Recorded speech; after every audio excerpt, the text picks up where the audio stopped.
National Pensioners Federation, Mr. John.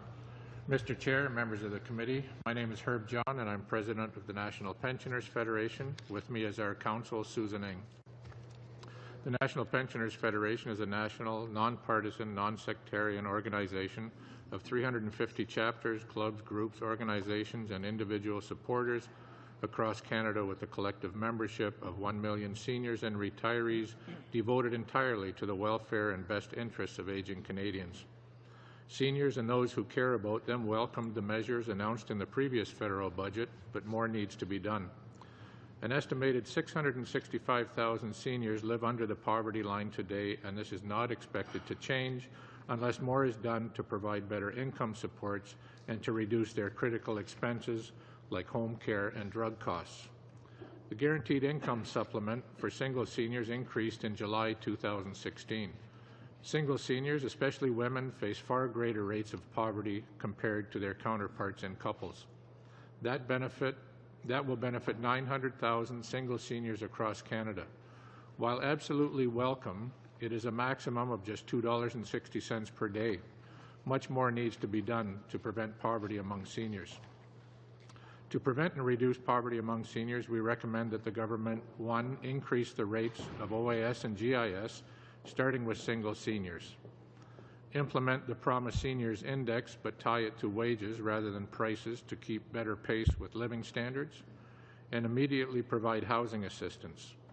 The promised $200 million over 2 years to support the construction, repair, and adaptation of affordable housing for seniors is, of course, welcome, but will not have an immediate effect on people now unable to pay rent and have enough for food and medicines.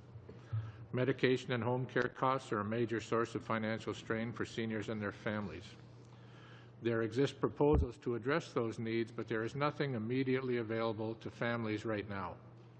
To address the immediate health care needs of seniors, we recommend that the government, 1, implement the promise to invest $3 billion in home and palliative care. There is an immediate need for sustained funding and national standards on home care. The patchwork of palliative care must be addressed immediately, and this new funding will be a major first step. 2, implement the promise to remove the requirement for a terminal diagnosis to qualify for EI compassionate leave benefit and increase flexibility in how the benefit may be used. The requirement for a terminal diagnosis has in the past stopped people from applying for the compassionate leave benefit. In addition, the flexibility in using the benefit better reflects on how chronic illnesses play out. And 3, development of a comprehensive national pharmacare system is necessary in order to ensure that every Canadian is able to access needed medications regardless of income and postal code. I will now turn it over to Susan Eng, who has further recommendations for the committee. Thank you. Mr. Chair and members of the committee, while seniors today need the several measures to help them with their health and financial concerns today, they're also concerned about the financial security of tomorrow's seniors.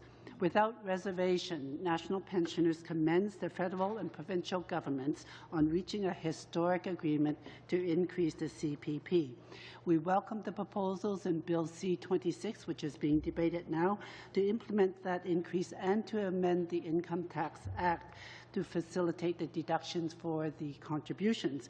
But we especially commend the addition of the increase to the working income tax benefit to allow lower income Canadians to participate in the pension plan.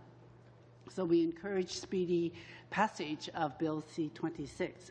The CPP and previous availability of workplace pensions is largely responsible for the large drop in seniors' poverty over the last 2 decades. But the effect is done and workplace pensions are disappearing.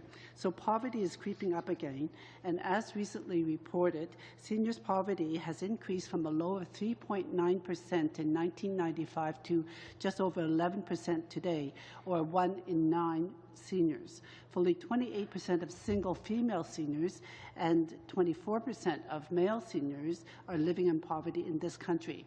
In human terms, that's 665 Canadian seniors living in poverty, mostly the oldest, mostly single, mostly women.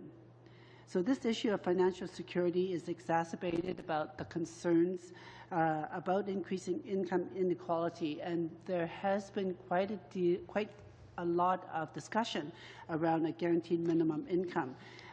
This committee itself has actually recommended that an expert panel be constructed so that the issue can be properly examined, and we encourage you to do so. Those are recommendations. We'd be pleased to take your questions. Thank you very much.